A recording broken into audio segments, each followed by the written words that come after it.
Hello students, मेरा नाम विक्रम श्रीवास्तव है और आपका हमारे YouTube channel my life math में बहुत बहुत स्वागत है। स्टूडेंट्स, यूपी टेट 2021 की परीक्षा के लिए कैलेंडर टॉपिक बहुत ही इंपॉर्टेंट टॉपिक है। इससे रिलेटेड 1 से 2 क्वेश्चंस हर परीक्षा में पूछे जाते हैं। तो आज हम आप लोगों को कैलेंडर के बारे में पूरा बताएंगे कि कैलेंडर में कैसे कैसे क्वेश्चंस बनते हैं, सामान्य वर्ष क्या होता है, अधिवर्ष क्या होता है, शताब्दी वर्ष क्या होता है और कैसे कैसे क्वेश्चंस एग्जाम में पूछे जाते हैं। तो आइए स्टूडेंट्स स्टार्ट करते हैं। तो आइए स्टूडेंट्स देखते हैं। सबसे पहले शताब्दी वर्ष, हमने इसकी परिभाषा आपके सामने लिख दिया है। शताब्दी वर्ष होता क्या है? जिस वर्ष के इकाई व दहाई के अंक शून्य हो वो शताब्दी वर्ष कहलाता है। शताब्दी वर्ष कौन सा होगा? जैसे यहाँ पे लिखा हुआ है 400 वर्ष, 600 वर्ष, 800 वर्ष, 1100, 1200। जो शताब्दी वर्ष होगा उसके लास्ट में इकाई और दहाई का अंक क्या होगा? शून्य होगा। जैसे 2000 अभी जो चल रहा है 2022 चल रहा है, तो 2020 ऐसे ही रहा होगा, 2018 2000 रहा होगा, इसके बाद क्या आएगा? 2100 आएगा, फिर 2200 आएगा। मतलब लास्ट में जो इकाई और दहाई का अंक है अगर वो शून्य है तो उसको हम लोग बोलते हैं शताब्दी वर्ष। और जो शताब्दी वर्ष होते हैं उनका लीप ईयर यानी कि अधिवर्ष चेक करने के लिए हमारा काम होता है। जो शताब्दी वर्ष होते हैं, स्पेशली शताब्दी वर्ष के लिए जिनके इकाई और दहाई का अंक क्या हो? शून्य हो, उनका शताब्दी वर्ष का जो लीप ईयर चेक करने के लिए यूज करते हैं वो 400 से उसको डिवाइड करते हैं। किससे डिवाइड करते हैं? 400 से डिवाइड करते हैं। अगर 400 से पूरा पूरा डिवाइड हो जाए तो उसको बोलते हैं उसको बोलते हैं लीप ईयर। मतलब जो शताब्दी वर्ष होते हैं उनका लीप ईयर चेक करने के लिए हम लोग 400 से भाग करते हैं। अब देखिए 400 को अगर 400 से डिवाइड करेंगे तो ये पूरा पूरा कट जाएगा, तो ये एक लीप ईयर रहा होगा। इसकी हमने बस लिखा नहीं है, ट्रिक नहीं लिखा है।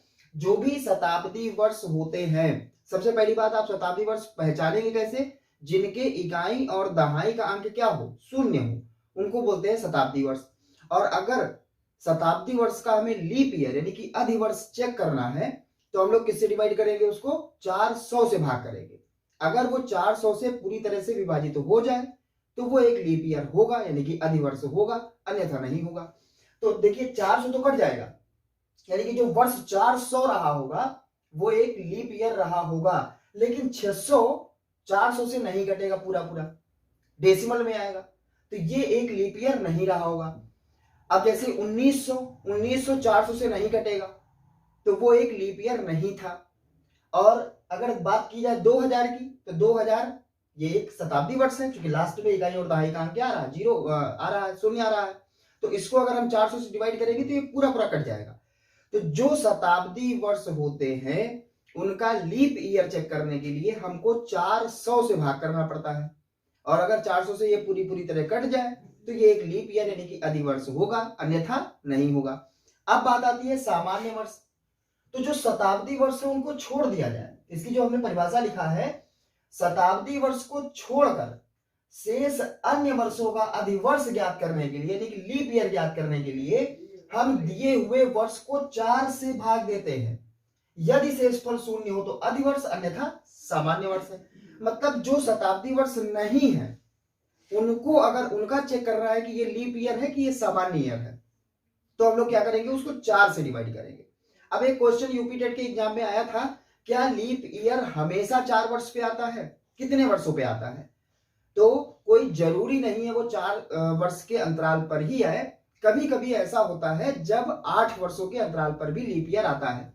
अब जैसे हम आपको बता दें 1896 के बाद लीप ईयर नियमता देखा जाए तो 4 वर्ष के बाद आना चाहिए, यानी कि 1900 पर आना चाहिए। लेकिन 1900 जो है वो एक क्या है? शताब्दी वर्ष है। और जैसे ही शताब्दी वर्ष होगा उसका हम लोग लीप ईयर चेक करने के लिए हम लोग 400 से भाग करेंगे, तो 1900 400 से पूरी तरह से डिवाइड नहीं होगा। तो 1904 पर जाके 1904 एक सामान्य वर्ष में है और सामान्य वर्ष का लीप ईयर चेक करने के लिए हम 4 से डिवाइड करते हैं। तो जब 1896 रहा होगा उसके बाद लीप ईयर आया होगा 8 वर्षों के अंतराल पे, यानी कि 1904 में आया होगा। तो लीप ईयर कोई कंफर्म नहीं है कि 4 वर्ष के अंतराल पर ही आता है। कभी कभी जब बीच में शताब्दी वर्ष ऐसा फंस जाता है जो लीप ईयर नहीं होता है, तो ऐसे केस में लीप ईयर 8 वर्ष के अंतराल पर भी आता है। ये क्वेश्चन यूपी टेट के एग्जाम में एक बार पूछा जा चुका है। तो हमेशा आप शॉर्टकट में इतना जान लीजिए पहले तो हम इसकी पूरी परिभाषा पढ़ दें, फिर इसके बाद हम आपको शॉर्टकट में बता दें। जो सामान्य वर्ष है जैसे 2016, 2020, 1984, इसे बहुत बहुत सारे। तो आपको याद ये रखना है कि पहली बात तो एक होता है शताब्दी वर्ष। शताब्दी वर्ष क्या होता है? जिसके इकाई और दहाई का अंक शून्य हो उसको शताब्दी वर्ष बोलते हैं। और जो शताब्दी वर्ष होता है उसका लीप ईयर चेक करने के लिए 400 से भाग करते हैं। ये आप अपने हिसाब से अपने नोट्स में लिख लीजिए। इसके बाद जो सामान्य वर्ष होता है, मतलब जो लीप ईयर नहीं है, उनका अगर लीप ईयर चेक करना है तो 4 से डिवाइड करते हैं, ओनली 4। अगर ये पूरी तरह कट जाए तो लीप ईयर, अगर नहीं कटे तो वो सामान्य ईयर हो जाएगा, यानी कि जनरल ईयर हो जाएगा। तो इसका चाहे तो आप स्क्रीनशॉट ले लें और चाहे आप वीडियो पॉज करके जो है इसको लिख लें, इस परिभाषा को। इसमें दो इंपॉर्टेंट चीजें हैं। अधिवर्ष यानी कि लीप ईयर जो हम बार बार कह रहे हैं, ये होता क्या है? आपने देखा होगा जो फरवरी होती है कभी 28 दिन की होती है, कभी 29 दिन की होती है। तो जब फरवरी 29 दिन की होती है तो वो लीप ईयर होता है, यानी कि जब लीप ईयर होगा तो फरवरी जो है 29 दिन की पड़ेगी और ओवरऑल पूरे ईयर में, पूरे वर्ष में कुल मिला के 366 दिन होंगे। और जब सामान्य वर्ष होगा तो फरवरी 28 दिन की होती है और ओवरऑल पूरे वर्ष में 365 दिन होते हैं। तो अब हम लोग, ये आप बेसिक आइडिया आपको हो गया होगा कि शताब्दी वर्ष क्या होता है और शताब्दी वर्ष का लीप ईयर यानी कि अधिवर्ष कैसे चेक करते हैं। जैसे ही आपके सामने कोई क्वेश्चन पूछा जाए, जैसे मान लीजिए हम कहते हैं आपसे 1700 लीप ईयर है कि नहीं है, तो चूंकि 1700 एक शताब्दी वर्ष है तो शताब्दी वर्ष का लीप ईयर चेक करने के लिए हम 400 से भाग करेंगे और 1700 400 से पूरी तरह से नहीं कटेगा। इसका मतलब ये एक अधिवर्ष नहीं है। ठीक, तो आपको अगर किसी शताब्दी वर्ष का लीप ईयर चेक करना है तो 400 से भाग करेंगे। बस ये बात आप मुद्दे की याद रखिए। इसके बाद जो सामान्य वर्ष है, जो लीप ईयर मतलब जो शताब्दी वर्ष नहीं है, उनका लीप ईयर हम लोग चेक करने के लिए कौन सा क्या करेंगे?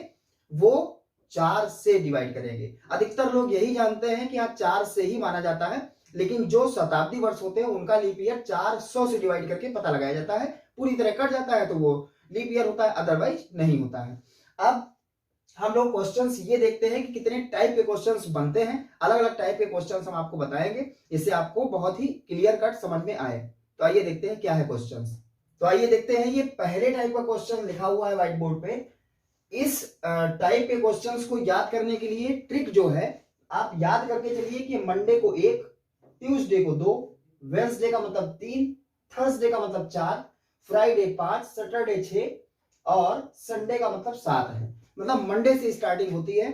जब भी, अब आप फील करिए इस चीज को कि जैसे आज जो भी डेट है, कभी 1 जनवरी सन 2000 बिल्कुल 1 रहा होगा, सन 1 जनवरी 1, तो ऐसा माना जाता है कि जो पहली डेट रही होगी, जैसे हम लोग अभी 2022 में जी रहे हैं, ऐसे ही 1900, 1800, 1700 बिल्कुल पहली डेट रही होगी ईयर की, पहला ईयर जनवरी और वो भी 1 तारीख। तो ये माना जाता है कि पहला दिन जो पड़ा है वो सोमवार था। तो इसीलिए हम लोग मंडे को 1 के नाम से जानेंगे। मंडे का मतलब 1 कोड वर्ड है, मंडे का मतलब 1, ट्यूसडे का मतलब 2, वेडनेसडे का मतलब 3, थर्सडे का मतलब 4, फ्राइडे का मतलब 5, सैटरडे का मतलब 6 और संडे का मतलब 7। सीक्वेंस वाइज आपको याद रखना है, सोमवार, मंगलवार, बुधवार, 1 2 3 4 5 6 7। अब इसमें देखिए कोई इंफॉर्मेशन नहीं दिया है कि किस ईयर की बात कर रहे हैं, किस मंथ की बात कर रहे हैं, किस डेट की बात कर रहे हैं। बस सिंपली इतना क्वेश्चन पूछा गया है कि आज बुधवार है तो 65 दिन बाद कौन सा दिन होगा। सिंपली क्वेश्चन, मतलब इसमें कोई ना ईयर दिया हुआ है, ना मंथ दिया है, ना डेट दिया है, कुछ नहीं दिया है। सिर्फ ये दिया है कि आज जो भी दिन है वो अगर बुधवार है तो 65 दिन के बाद कौन सा दिन पड़ेगा। अब देखिए इस टाइप के क्वेश्चन को करने के लिए हम लोग सभी लोग जानते हैं कि 7 दिन के बाद वही फिर से दिन रिपीट होने लगता है। जैसे मान लीजिए पहले कोई भी महीना चल रहा हो और पहली तारीख है उस दिन अगर बुधवार है तो 8 तारीख को भी बुधवार पड़ेगा, क्योंकि 7 तारीख तक तो मंगलवार हो जाएगा। फिर 8 तारीख को क्या पड़ेगा, फिर बुधवार पड़ेगा, फिर बृहस्पतिवार, यानी कि 7 दिन के अंतराल पर दिन जो है फिर से रिपीट करने लगते हैं। तो जब भी इस टाइप से कोई क्वेश्चन दिया हो तो कितने दिन बाद पूछ रहे हैं, 65 दिन के बाद कौन सा दिन पड़ेगा। तो सिंपली हमें क्या करना है, 65 को हम लोग 7 से डिवाइड करेंगे। हमेशा 7 से ही डिवाइड करेंगे, क्योंकि दिन जो है रिपीट कर पड़ते हैं 7 दिन के बाद, हर 7 दिन पर जो है दिन रिपीट करते हैं, तो इसलिए हम लोग 7 से ही डिवाइड करेंगे। और पूछ क्या रहे हैं कि यदि आज बुधवार है तो 65 दिन बाद कौन सा दिन होगा। तो फील करके चल रहे हैं कि आज बुधवार है, जो भी दिन है, और 65 दिन के बाद का, तो 65 को हम 7 से डिवाइड करेंगे। 7 से डिवाइड करेंगे तो ये 7 नवा 63, 2 बचा। हमें सिर्फ शेषफल से मतलब होगा, कैलेंडर के चैप्टर में सिर्फ और सिर्फ शेषफल का लेना देना है। यहां पे भागफल क्या आ रहा है इससे हमारा कोई लेना देना नहीं है, हमारा मतलब है शेषफल पे। और हम ऑलरेडी कहां पर हैं, बुधवार पर हैं, तो कोड वर्ड की भाषा में अगर बात की जाए तो हम कहां पर हैं, 3 पर हैं। ऑलरेडी हम 3 पर थे, और 2 दिन और जोड़ दो इसमें, 3 और 2 कितना हुआ, 5 हुआ, और 5 का मतलब क्या हुआ, फ्राइडे।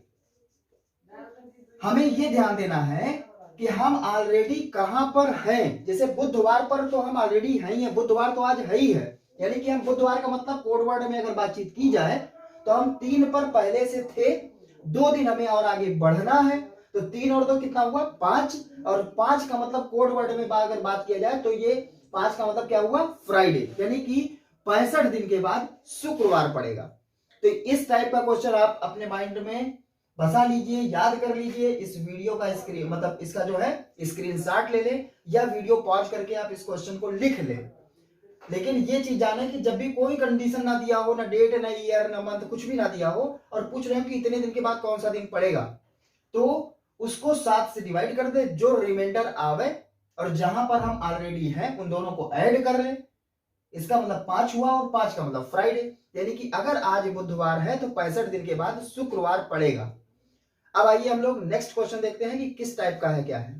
तो आइए अब हम लोग इस ट्रिक को देखते हैं। इस ट्रिक में क्या है, पहले इसको पढ़ते हैं। लिखा यदि वर्ष समान हो तब दी हुई तारीख के आगे की तारीख का दिन ज्ञात करना। मतलब अगर वर्ष समान है, वर्ष समान होने का मतलब है अगर हम 2022 की बात कर रहे हैं तो 2022 के ही कोई महीने की कोई डेट का दिन दिया होगा, और उसके आगे की तारीख का हमें दिन बताना होगा। तो हम लोग क्या करेंगे, या तो कोई महीना दिया होगा, मान लीजिए जुलाई का दिया है और सितंबर का ज्ञात करना है, लेकिन वर्ष सेम है, मतलब वर्ष जो चल रहा था, अगर 2019 की बात कर रहे हैं तो 2019 के ही जुलाई के किसी तारीख का दिन दिया हुआ है, और अगस्त, सितंबर, अक्टूबर, मतलब उसके आगे वाले महीने की किसी भी तारीख के दिन का ज्ञात करना है कि कौन सा दिन पड़ेगा। लेकिन वर्ष जब सेम होगा तो या तो जो डेट दिया होगा, जिस महीने की बात हो रही होगी, उसके आगे वाले महीने का, मतलब आगे तो 3, 4, 5 महीनों का पूछ रहे होंगे, और या तो उसके बैक का पूछ रहे होंगे, दो में से एक होगा। तो हम लोग पहले ये देखते हैं कि दी हुई तारीख के आगे की तारीख का दिन ज्ञात करना, मतलब वर्ष सेम है। आप फील करके चलिए कि वर्ष जो है अगर 2018 की बात हो रही है तो सिर्फ 2018 में, अगर मान लो फरवरी में दिया है और अप्रैल, मई, जून, जुलाई किसी का भी पूछ रहा है तो कैसे ज्ञात करेंगे, या तो उसी वर्ष की बात कर रहे होंगे और सितंबर का दिया होगा, उसके पहले के किसी महीने का कोई डेट पूछ रहे होंगे, तो हम लोग किस कंडीशन में आते हैं। तो पहले हम लोग ये वाला देखते हैं कि दी हुई तारीख के आगे की तारीख का दिन ज्ञात करना, मतलब जो भी है उसके आगे महीने, 2-2.5 महीने के बाद, 3 महीने के बाद कौन सा दिन पड़ेगा।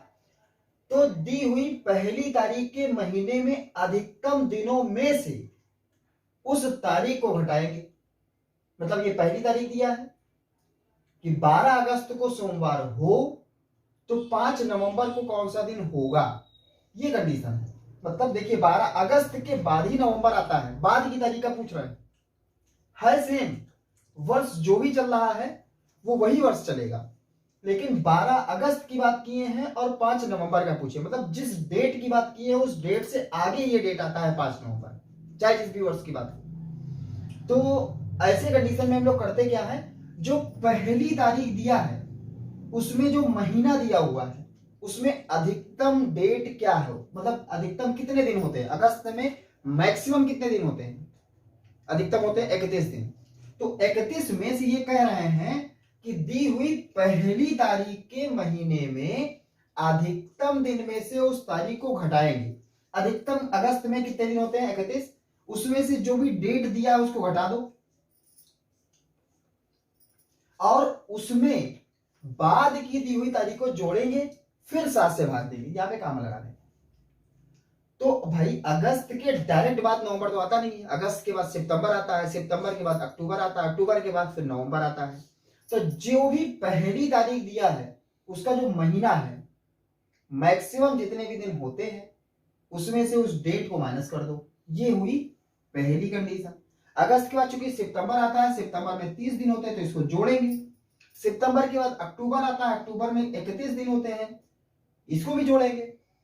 और उसके बाद नवंबर की ही बात कर रहे हैं तो नवंबर में जो भी डेट दिया इसको डायरेक्टली ऐड कर लो। इन्होंने क्या कहा है कि और उसमें बाद की दी हुई तारीख को डायरेक्ट जोड़ दो।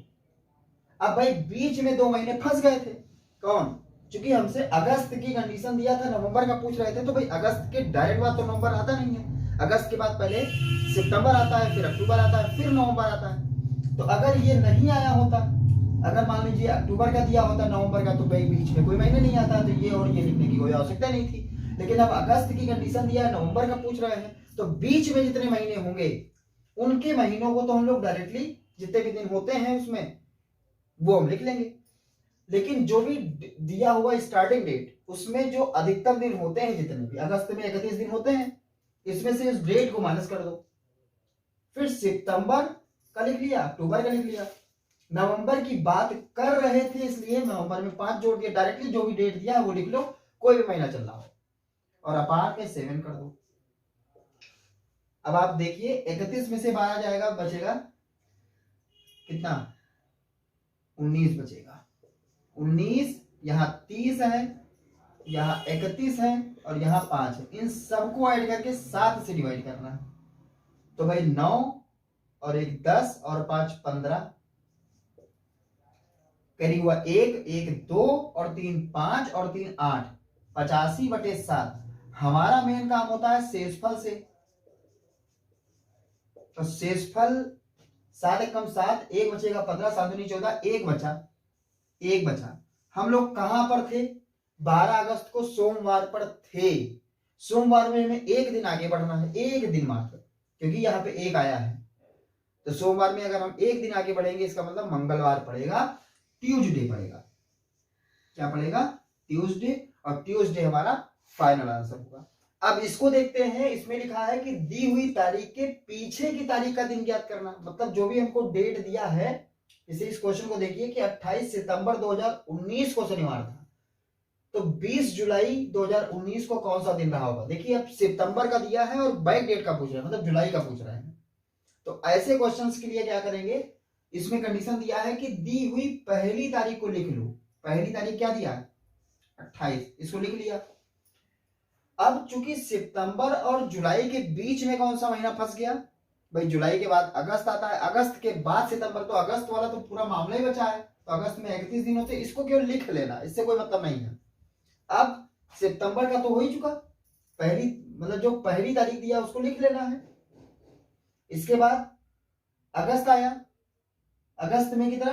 31 दिन, चूंकि पूरा अगस्त महीना बचा ही है, सितंबर और जुलाई के बीच में अगस्त केवल पड़ता है, तो अगस्त का 31 दिन होता है, अगस्त का 31 दिन हमने लिख लिया। अब जुलाई का के लिए क्या करेंगे, क्योंकि जिस डेट की बात कर रहे हैं, तो जो बाद की तारीख दिया है, बाद की तारीख के महीने में के अधिकतम दिन में से उस तारीख को घटाएंगे। अब जुलाई में अधिकतम दिन कितने होते हैं? 31 होते हैं। इसमें से उस डेट को माइनस कर दो और अपान में 7। तो उसमें क्या था? उसमें स्टार्टिंग वाली जो पहली तारीख दिया था उसके जो महीने में अधिकतम दिन थे उसमें से उस डेट को घटा के फिर आगे बढ़े थे। और जो लास्ट वाली डेट दिया था उसमें कोई मतलब नहीं था कि वो गिनती लिख देना था। इसमें उल्टा काम है, जो पहला वाला दिया है उसको एज इट इज लिख लेना है, और जो लास्ट वाली डेट दिया है उसके अधिकतम दिन में से उस वाले डेट को माइनस करना है। बस ये ध्यान रखना है आपको, 7 से ही डिवाइड करना है। इसको अगर जोड़े घटाएं तो ये 28 हो जाएगा, ये 31 हो जाएगा, और यहाँ 11 बचेगा बटे 7। तो ओवरऑल कितना हो जाएगा? 8 और 1 9 और 11, 11 और 9 20 के 0, कैरी हुआ 2 2 4 3 7 और 1 8। तो ये 7 से अगर ये होगा डिवाइड, 7 एकम 7, 3 बचा 30, 7 चौक 28। ओवरऑल इसका रिमाइंडर यानी कि शेषफल कितना बचेगा? 2 बचेगा। और अगर शनिवार पे है तो इसका रिमाइंडर आया 2। 2 आने का मतलब हुआ कि हम शनिवार पर थे, अब चूंकि बैक डेट में जा रहे हैं तो 2 दिन और माइनस होगा। 2 दिन माइनस होने का मतलब शनिवार पे थे, एक दिन अगर माइनस होता तो शुक्रवार पड़ता, एक दिन और माइनस हुआ यानी कि 2 दिन माइनस हुआ, तो कौन सा दिन पड़ेगा? गुरुवार पड़ेगा, यानी कि बृहस्पतिवार पड़ेगा, गुरुवार। तो 2 दिन हमें माइनस पे जाना है। क्यों हम माइनस क्यों कर रहे हैं? इसलिए माइनस कर रहे हैं क्योंकि हम बैक डेट पे जा रहे हैं। तो आपको सिर्फ और सिर्फ इतना ध्यान रखना है कि अगर दी हुई तारीख के आगे वाली तारीख अगर पूछ रहे हैं तो जो पहली वाली तारीख दिया उसके अधिकतम दिन में से उस डेट को घटा देंगे, और जो बाद की तारीख दिया है उसको एज इट इज लिख दिया जाता है। लेकिन अगर हम बैक डेट में जा रहे हैं तो जो पहली वाली डेट लिखी उसको तो एज इट इज लिख लेना है, और जो बाद की तारीख दिया उसके अधिकतम दिनों में से उस डेट को माइनस कर देना होता है। अगर बीच में कोई महीना है इन दोनों के जो तारीख दिया है इन दोनों के बीच में, तो उसमें जितने भी मैक्सिमम दिन होते हैं उसके सिंपली जोड़ लेना है। सिर्फ इतना आपको याद रखना है कि अगर किन्हीं भी डेट का पूछ रहे हैं, सपोज करो अप्रैल की कोई डेट दिया है, अप्रैल और सितंबर का पूछ रहे हैं, सितंबर का, तो अप्रैल का तो जो कंडीशन हमने बताया वो तो करना ही करना है। अप्रैल के बाद मई आता है, जून आता है, जुलाई आता है, अगस्त आता है, तब सितंबर। तो मई, जून, जुलाई, अगस्त, इन 4 महीनों का, मई में मैक्सिमम 31 दिन, जून में 30 दिन, जुलाई में 31 दिन, अगस्त में 31 दिन, ये हमें उतना जोड़ देना है। चाहे बैक जा रहे हो चाहे हम आगे बढ़ रहे हो, इन दोनों कंडीशंस में जिस महीने का है, जिस महीने का पूछ रहे हैं, उनके बीच में अगर कोई महीना फंस गया तो उस महीने में जितने भी मैक्सिमम दिन होते हैं उनको सिर्फ जोड़ते चले जाना है, और अगर नहीं फंसा तो कोई बात नहीं। तो इसमें देखिए सितंबर से जुलाई, सितंबर और जुलाई के बीच में एक महीना कौन सा है? अगस्त। तो अगस्त का केवल हमने ये जोड़ दिया है। पिछले वाले क्वेश्चन में 2 महीने आ गए थे, अक्टूबर और नवंबर आ गया था, तो हमने 2 जोड़ दिया था। तो ये आपको ध्यान रखना है। तो उम्मीद करते हैं कि ये बात आपको क्लियर हो गई होगी। ये कंडीशन तब के लिए है जब वर्ष समान हो, कोई एक महीने से आगे वाले महीने का पूछ रहे हो या कोई भी महीने के पीछे वाले महीने की कोई डेट का दिन पूछ रहे हो। अब हम देखने जा रहे हैं कि अगर डेट और मंथ क्लियर हो, मतलब सेम हो, लेकिन ईयर चेंज हो जाए, या तो आगे बढ़ रहे हो, अब वो ईयर कैसा हो सकता है? सामान्य से सामान्य पे जा सकते हैं, हो सकता है जो वर्ष चल रहा हो उसका अगला वर्ष लीप ईयर हो सकता है कि हम किसी लीप ईयर से सामान्य ईयर पे जा रहे हो। उसके लिए क्या कंडीशन होती है उसको हम लोग देखते हैं। आइए हम लोग इस ट्रिक को देखते हैं। इस ट्रिक में क्या है, आप इन जनरल इतनी बात समझ जाइए आप, इसके बाद आपको हम एक बेसिक सी बात बताएंगे। अगर आप वो बात समझ गए, समझ जाइए कि आपका कैलेंडर पूरा चैप्टर समाप्त हो गया।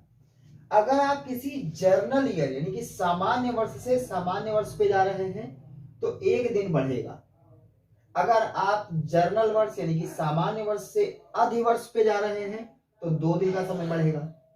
और अगर आप किसी लीप ईयर यानी कि अधिवर्ष से सामान्य वर्ष पे जा रहे हैं तो आपका 1 दिन बढ़ेगा। बस सिर्फ आपको इतना याद रखना है।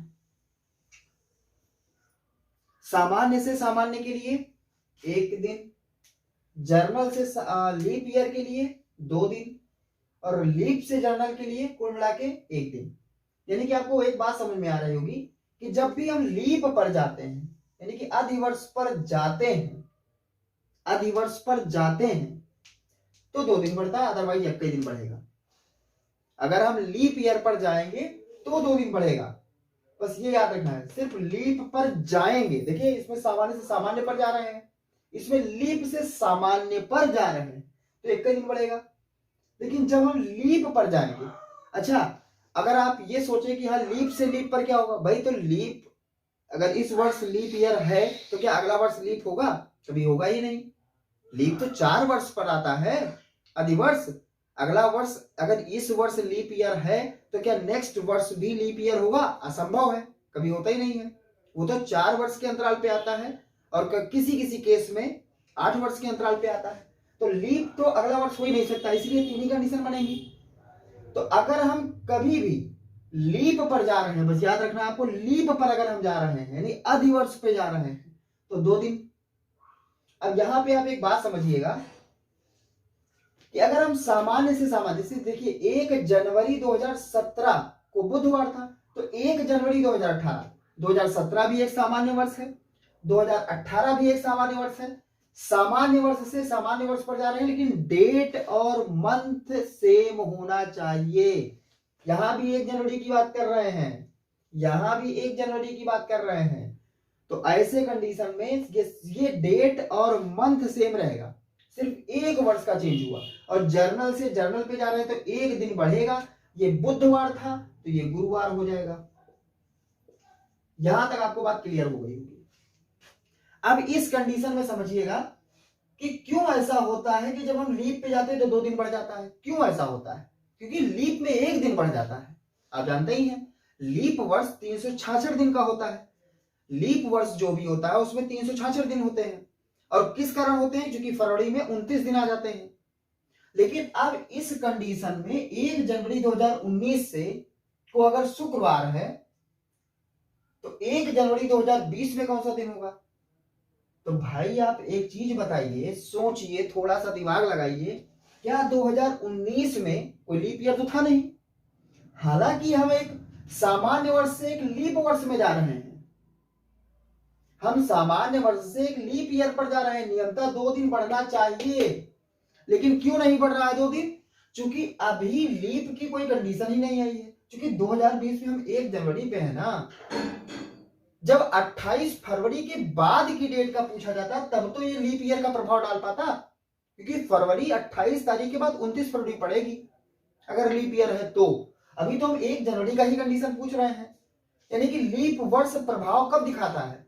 जब 28 फरवरी के बाद की कंडीशन होती है। और इसमें 28 जनवरी से पहले की कंडीशन पूछ लिया, 1 जनवरी का पूछ लिया है। तो आपको यह ध्यान रखना है कि लीप ईयर अपना प्रभाव कब दिखाता है। लीप ईयर अपना प्रभाव तब दिखाएगा जब 28 फरवरी के बाद का मामला होगा। अगर 28 तारीख के 28 फरवरी के पहले का मामला है तो लीप ईयर अपना प्रभाव नहीं दिखा पाएगा। अब यहाँ 1 जनवरी 2019, तो भाई 1 जनवरी के बाद जो जनवरी मतलब फरवरी 28 फरवरी 2019 को के बाद कौन सा दिन आएगा? 29 फरवरी आएगी क्या? क्योंकि ये लीप ईयर तो है नहीं, तो इसमें भी नहीं आएगा। और इसमें हम जो कंडीशन पूछे हैं वो 28 फरवरी के पहले की कंडीशन पूछे हैं। तो कुल मिला के लीप ईयर अपना प्रभाव कब दिखाएगा? जब 28 फरवरी के बाद का मामला होगा कि भाई 28 तारीख के बाद कौन सा दिन आएगा। तो 28 फरवरी के बाद 29 फरवरी तब आएगा जब हम 29 फरवरी के बाद की कंडीशन पूछ रहे होंगे। अभी प्रभाव दिखाने का इसको मौका ही नहीं मिला। हालांकि 2020 एक लीप ईयर है। इस चीज को आप बात समझिए, थोड़ा सा फील करने का प्रयास करिए कि लीप ईयर का प्रभाव कब होगा। भाई लीप ईयर का प्रभाव तब होता है जब 28 फरवरी के बाद कोई पूछे, मान लीजिए आज 28 तारीख है, 28 फरवरी है, और हम आपसे पूछे कि अब कल कौन सा दिन है या कल कौन सी डेट है। तो अगर वो लीप ईयर है तो कहेंगे 29 फरवरी है, और अगर जो है लीप ईयर नहीं है तो कहेंगे हम 1 मार्च है।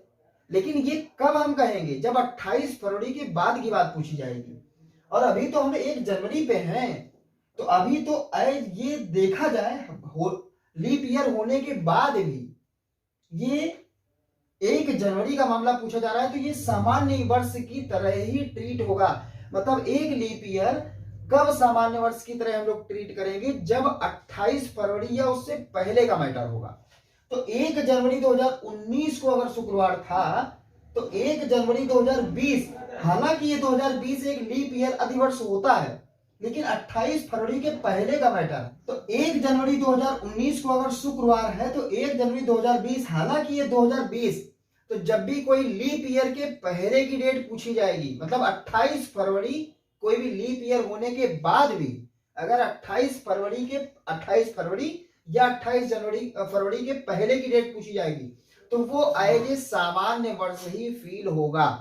और सामान्य वर्ष फील होगा तो मात्र हम लोग 1 दिन का इंक्रीजमेंट करेंगे, यानी कि ये क्या होगा? शनिवार होगा। ये ध्यान रखना है आपको। बस सिर्फ ध्यान ये देना है कि लीप ईयर अपना प्रभाव तब दिखाता है जब 28 फरवरी के बाद की बात होती है। फील करके देखिए कि कोई अधिवर्ष चल रहा हो, 2016 रहा होगा, 2020 रहा होगा, 2024 आएगा, तो आप जब 28 फरवरी में हो और कोई पूछे कि कल कौन सा दिन है या कल कौन सी तारीख है, अगर 28 फरवरी में है, अगर वो लीप ईयर होगा तो हम कहेंगे कि हाँ 29 तारीख है, अदरवाइज हम कहेंगे कि 1 मार्च है।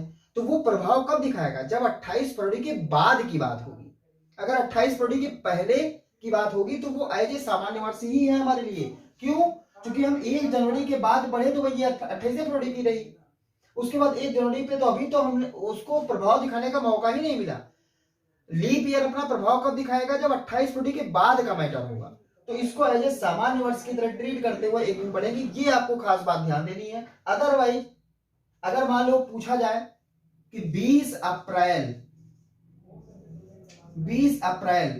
2023 को शनिवार था, तो बताओ कि 20 अप्रैल डेट और मंथ क्लियर रहेगा, सेम रहेगा हमेशा, और 2024। अब यहां पर ध्यान दीजिए, ये एक सामान्य वर्ष है, ये एक लीप वर्ष है। सामान्य से लीप पर जाते हैं 2 दिन बढ़ता है, और ये अपना प्रभाव दिखा चुका है। क्यों? क्योंकि 2024 में जो लीप ईयर है वो 28 फरवरी गुजर चुकी होगी, यानी कि अपना प्रभाव दिखा चुका होगा। अब 2 दिन बढ़ेगा। अब शनिवार था तो 2 दिन आगे बढ़ जाएगा, शनिवार के बाद रविवार, रविवार के बाद सोमवार, यहां 2 दिन बढ़ जाएगा। ऐसे केस में जब फरवरी का, यानी कि ओवरऑल आपको याद ये रखना है कि अगर 28 फरवरी तक का कोई मैटर है तो हम लोग उसको एज ए सामान्य वर्ष ही फील करेंगे। 28 फरवरी के बाद का मैटर होगा तो हम लोग उसको लीप ईयर समझते हुए कि हाँ 2 दिन बढ़ता है तो 2 दिन बढ़ाएंगे। यानी अगर 28 फरवरी तक का मैटर है, 28 फरवरी से पहले या 28 फरवरी की बात कर रहे हैं, तो उसको हम लोग एज ए सामान्य वर्ष ही मानेंगे। लेकिन अगर 28 फरवरी के बाद की किसी डेट का अगर हमसे पूछ रहे होंगे तो उसको हम लोग अधिवर्ष यानी कि लीप ईयर समझेंगे। ठीक, तो ये बात आप नोट कर लीजिए। अब हमारा एक टाइप का मतलब एक ट्रिक और बची है, उसको भी हम लोग समझ लें, फिर पूरा आपका कैलेंडर चैप्टर कंप्लीट हो जाएगा। आइए हम लोग इस ट्रिक को देखते हैं कि यदि तारीख व महीना समान परंतु वर्ष भिन्न हो, मतलब जिस भी डेट का जिस भी मंथ का पूछ रहे हैं, वर्ष में तो चेंजिंग है लेकिन डेट और मंथ वही है, सेम है, तब हम लोग कैसे निकालते हैं? उसकी ट्रिक क्या होती है कि वर्षों का अंतर लिख लो, प्लस वर्षों के अंतर में कितने अधिवर्ष यानी कितने लीप ईयर आए होंगे वो लिख लो, और उसको 7 से डिवाइड कर लो। जैसे क्वेश्चन लिखा है 10 दिसंबर 1981 को गुरुवार था, तो 10 दिसंबर 1991 को कौन सा दिन होगा? इन दोनों में देखिए 10 दिसंबर की कंडीशन दिया है, 10 दिसंबर का ही पूछ रहे हैं, बस ईयर चेंज है। तो जब भी ऐसा हो कि डेट और मंथ सेम हो, सिर्फ ईयर क्या हो, चेंज हो, तो ऐसे मतलब ऐसे क्वेश्चंस को सॉल्व करने के लिए ट्रिक क्या होती है कि वर्षों का अंतर प्लस वर्षों के अंतर में कितने लीप ईयर आए हैं और बटे में 7।